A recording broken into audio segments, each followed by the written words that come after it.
And I'll put up many quotes by big players and all the cons that go on over the years. Again, going to the archives section, cuttingthroughthematrix.com.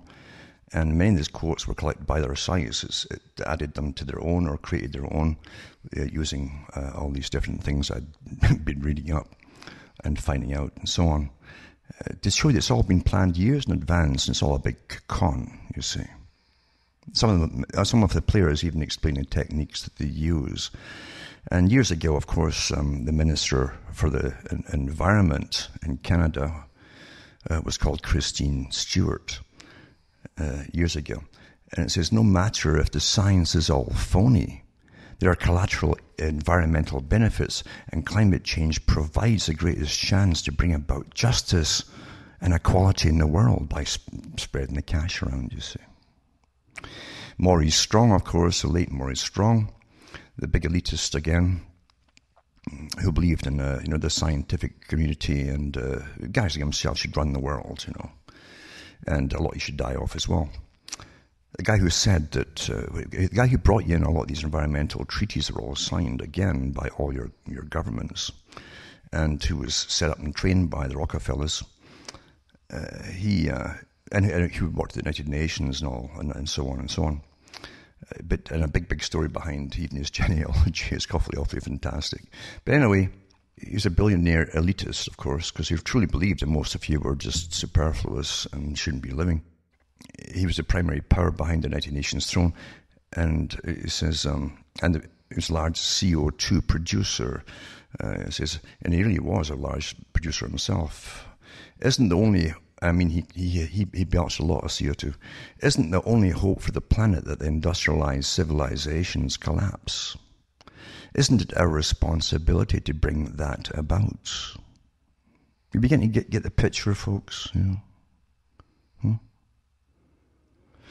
Quote by Michael Gorbachev, communist and former leader of the USSR, who was brought over to set up the Green organization in the US, the Green Cross organization it was called at the time, and the US gave him the old military base, the Presidio, to set up his organization.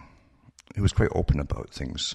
He said the emerging environmentalization of our civilization and the need for vigorous action in the interest of the entire global community will inevitably have multiple political consequences. Perhaps the most important of them will be a gradual change in the status of the United Nations. Inevitably, it must assume some aspects of a world government. He said a lot more than that, of course, and I've even read some of his stuff years ago on the air. We talked about the need to create a new religion based on environmentalism, the planet, a Mother Earth theology, basically, a worship of the planet, and everyone would be subservient to the guys who are in charge of the sciences to do with it. Quite blatant about it. The stacks of quotes here I'll put up from another site tonight, and many of them, as I say, I've mentioned over the years and years ago, I should say. But even has one of the founders, Paul Watson, founder of Greenpeace, it doesn't matter what is true, it only matters what people believe is true. And Jim Sibison, former public relations official for the Environmental Protection Agency, we routinely wrote scare stories. Our press reports were more or less true. We were out to whip the public into a frenzy about the environment, basically by panicking them, you see. And Otmar Edenhofer, high-level United Nations IPCC official, says we redistribute de facto the world's wealth by climate policy. So they redistribute the wealth by using a climate policy. Basically, it's a big mistake to discuss climate policy separately from the major themes of globalization. One has to free oneself from the illusion that international climate policy is environmental policy. It has almost nothing to do with environmental policy anymore. It's to finance all their new economy, which is like trading carbon credits amongst the big boys themselves. It's for them, you see. And of course, the Club of Rome kicked it off too, saying and searching for a new enemy to unite us. Big think tank, of course. we came up with the idea that pollution, the threat of global warming, water shortages, famine, and the like would fit the bill. That would fit the bill. All these dangers are caused by human intervention, and thus the real enemy then is humanity itself. And the belief that humanity requires a common motivation, namely a common adversary, in order to realize world government, create an enemy, which is all you, and you're going to perish if you don't get put the power in their hands, you see, and of a world government. That's what he's talking about. It doesn't matter if this common enemy is a real one or one invented for the purpose. There's many quotes on all of this. Anyway, I'll put that up tonight too for you to see. I will just rattle through some of the other articles here. And this is from Arthur Neslin in Brussels. The EU is set to emit 2 billion tons more CO2 than it promised. Oh, too much heavy breathing going on at the Paris climate talks, threatening an agreement to cap global warming at 2C, a note from the European Commission has revealed. I guess I'll have to just bump off a lot of people, I guess. Carbon prices will rise too slowly to cut industrial emissions as much needed, said a confidential report prepared for the MEPs on the Environment Committee, which The Guardian has seen. They say that the shortfall could spur criticism from other countries that signed up to the Paris Agreement, which aims for net zero emissions, that's zero emissions, later this century. We'd all be dead, folks, if that's the case. I hope you understand this. But a correction in the place at which carbon allowances are removed from the market to raise their prices, see, they can raise the prices of this trading, this new con game of trading on the market, could spark anger from coal-dependent EU countries such as Poland, which believes its industry would be unfairly hit. There would be a lot of frozen dead people as well. The EU was caught between a rock and a hard place, said the Green MEP Bas Eickhout, who sits on the Environment Committee. Yep, he's green. I wonder what planet he's from. The current proposals are not consistent with what was agreed in Paris, and they're not even in line with what's net. So, because I've made all these ridiculous treaties with all these ridiculous legal clauses and so on, reality doesn't. If reality clashes with it, they're all not. Oh, a tizzy about it. You got to obey the treaty here. And you better find a way to cut all those emissions and so on. You know, since it's all done by the humans, as I've read already, according to the Club of Rome, they better just start bumping us all off or asking for volunteers to walk into the chambers or something that zaps you and you just disappear. And then you have the European Union Emission Trading Scheme. It's a scheme, all right, done by the schemers. And this is also known as the European Union Emissions Trading Scheme, the first large greenhouse gas emissions trading scheme in the world, and remains the world's biggest. Wow. See, they decided that years ago. Launched 2005 to fight global warming. Wow, it's fighting it by taxing money off you. And as a major pillar of EU climate policy, the con. The EU ETS covers more than 11,000 factories, power stations, and other installations with a net heat excess of 20 megawatts in 31 countries, all 28 EU member states, plus Iceland, Norway, and Liechtenstein. The installation is regulated by the EU ETS. Again, you need a whole set of new dictionaries there, a whole encyclopedic set of them, are collectively responsible in 2008 for close to half of the EU's anthropogenic man-made caused emissions, you see, of CO2, and 40% of its total greenhouse gas emissions. Amazing how they can just work out precisely that. It's fantastic.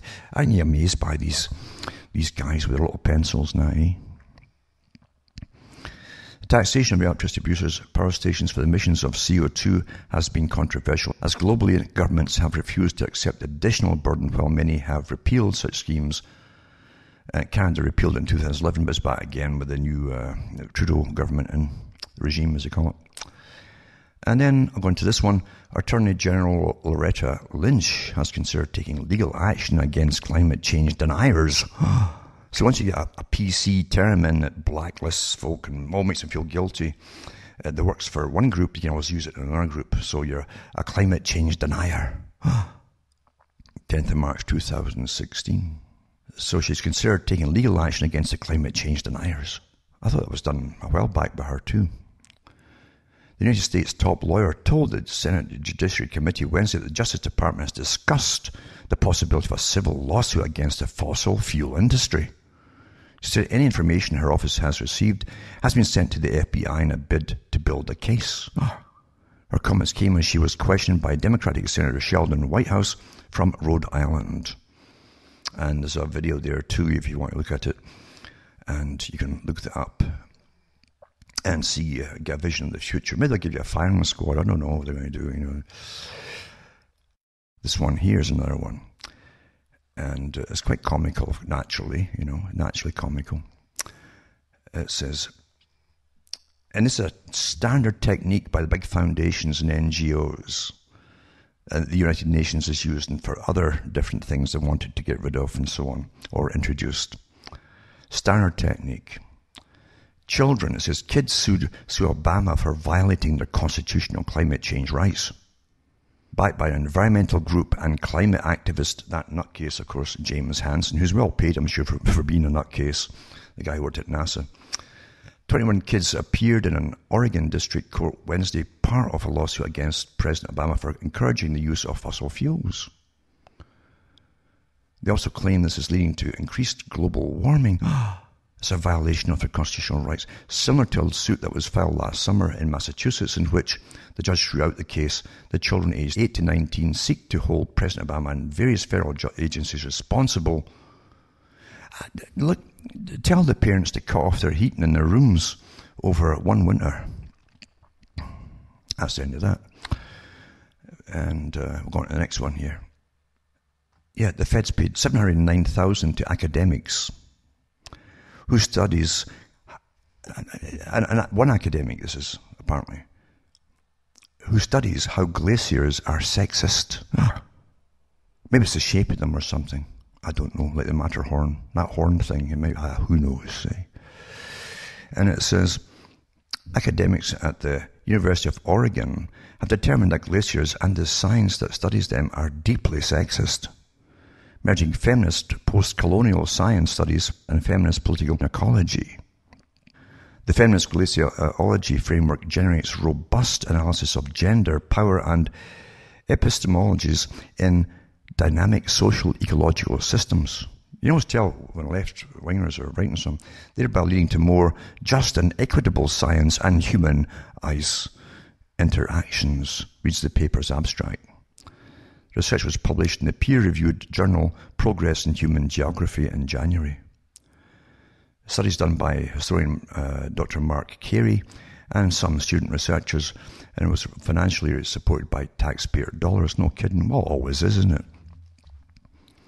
The National Science Foundation gave Carey a 5-year grant which he used to write his feminist glaciology paper.